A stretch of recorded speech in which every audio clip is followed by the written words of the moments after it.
Hello everyone, I am Dr. Kali Charan Das. Today we will be discussing on percutaneous tracheostomy method using Griggs method. So first, the patient should be in supine position with head extended with thyroid prominence should be exposed. So this is a position which we require. So palpate the cricoid ring and go 2 fingers down from cricoid towards the tracheal ring. So here we can see the thyroid prominence, just go below the cricoid and go for the tracheal rings. Now the instruments which we use are blade, introducing needle, Griggs forceps, guide wire and local anesthetic. The blue one is your blade, the forceps is your Griggs forceps, and the orange one is your introducing needle, and there is a guide wire and there is a local anesthetic in a 10 ml 5 ml syringe. Here you can also see the tracheostomy tube with stylet with white introducing dilator as well as a tie which is wrapped in a polythene sheet. So now after arranging all these instruments, we will be going towards the patient.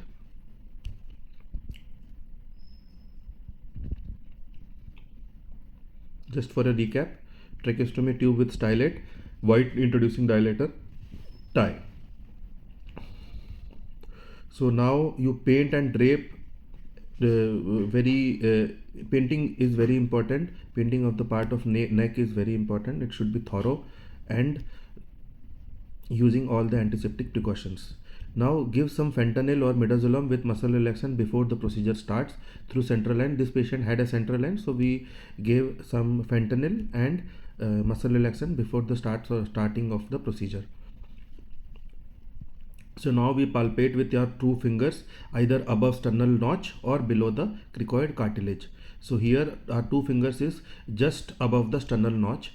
So the point of insertion should be just above the 2 fingers, or if we are using the cricoid cartilage, it should be just below the 2 finger of cricoid cartilage. Now after painting, we will drape the site and just expose the area where we will be giving the incision and inserting the needle as well as the tracheostomy tube. Put all the essential items near the drape wire so that it will be it won't be a cumbersome procedure during the procedure. So put all the essential items such as guide wire, dilator near the drape.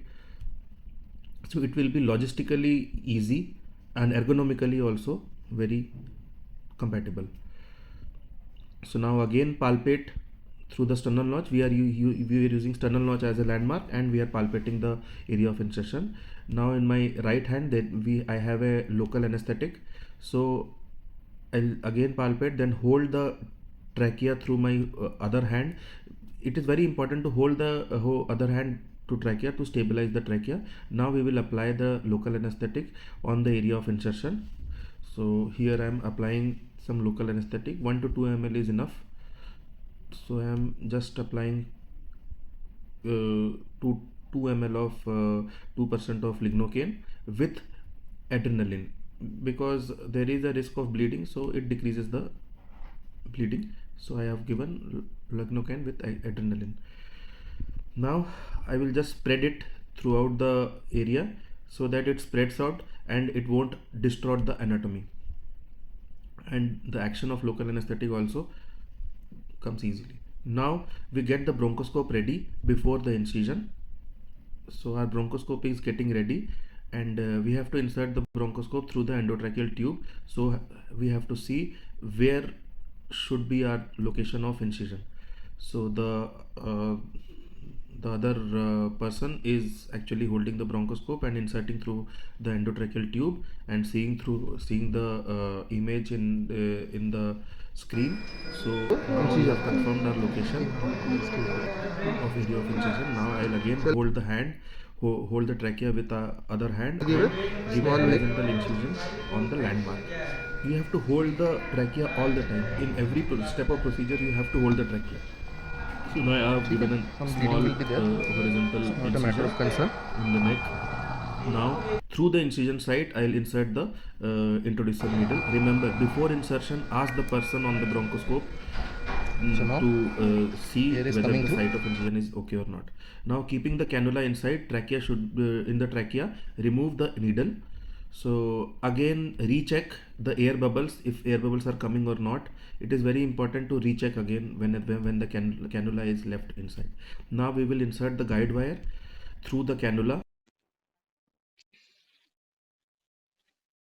So I am inserting the guide wire through the cannula and holding the trachea again. So it is very important that even during the insertion of guide wire, it should be free flowing. Now remove the cannula. After your guide wire is inside, you can check from bronchoscope also. Now I will apply the introducing dilator. We have to insert the dilator in a rotating movement. Again, I will be holding the trachea through other hand and insert the dilator in a rotatory movement. So here you can see I am rotating the dilator so that first dilation occurs successfully. Now I will use the Griggs forceps. This is the Griggs forceps, which has a rounded hole,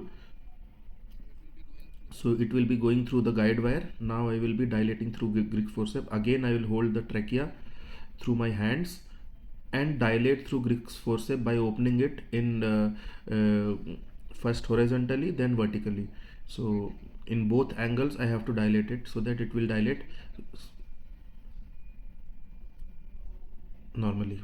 So now it has got dilated successfully. Now I will insert the tracheostomy tube with stillet, and again I will hold the trachea during the procedure. Now I'll just remove the guide wire and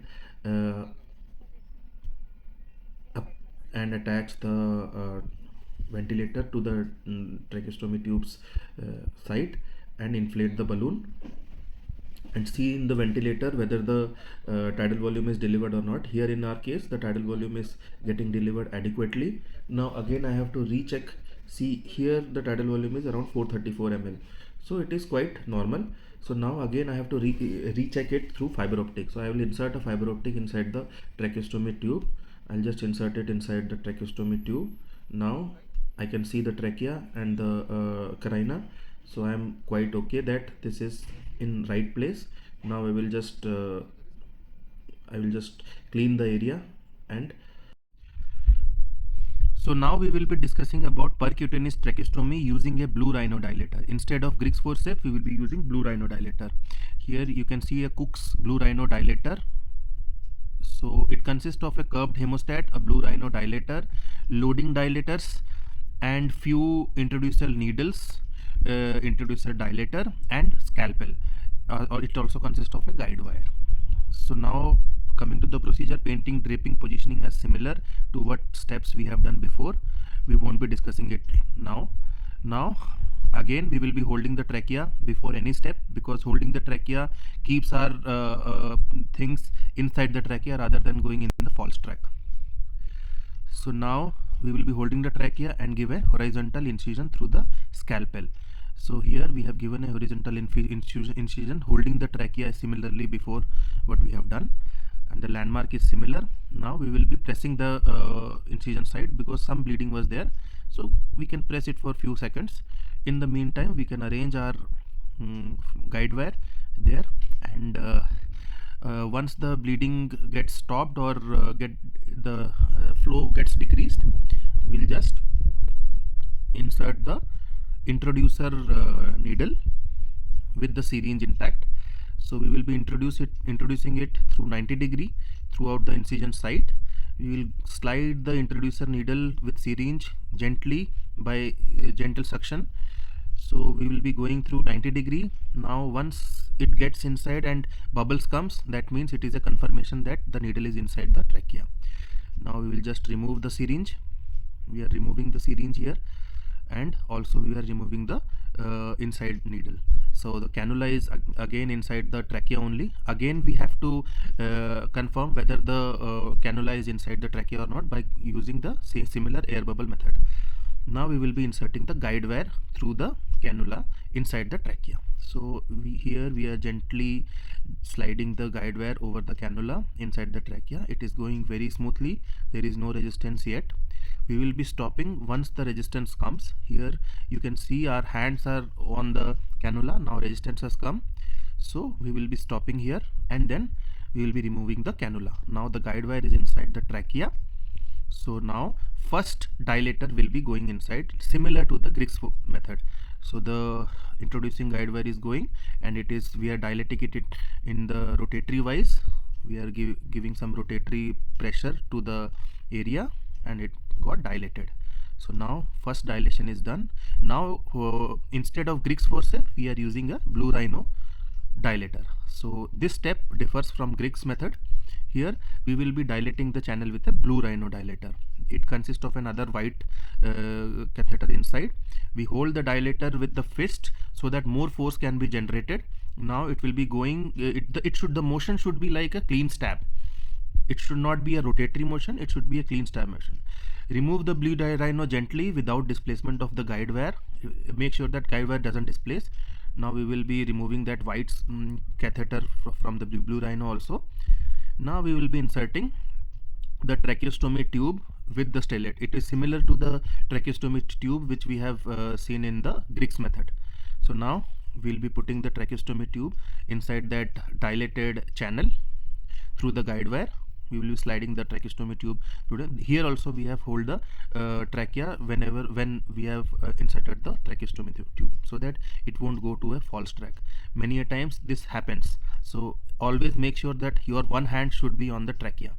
Now we have put the tracheostomy tube inside. Now we will be doing some gentle suction to remove some blood debris which was there inside.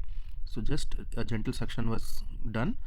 Now we will be doing some dressing, and again we will be attaching the tracheostomy site to the ventilator circuit, and check for the ventilation, whether the ventilation is adequate or not. We can use the bronchoscope for confirm whether the tracheostomy tube is inside the trachea or not, similar to the previous procedure. Now we will be inflating the balloon. So these are the steps. First is marking, local anesthetic, hold the trachea, then first dilator, blue Rhino, tracheostomy tube insertion. These are all the steps. Thank you so much.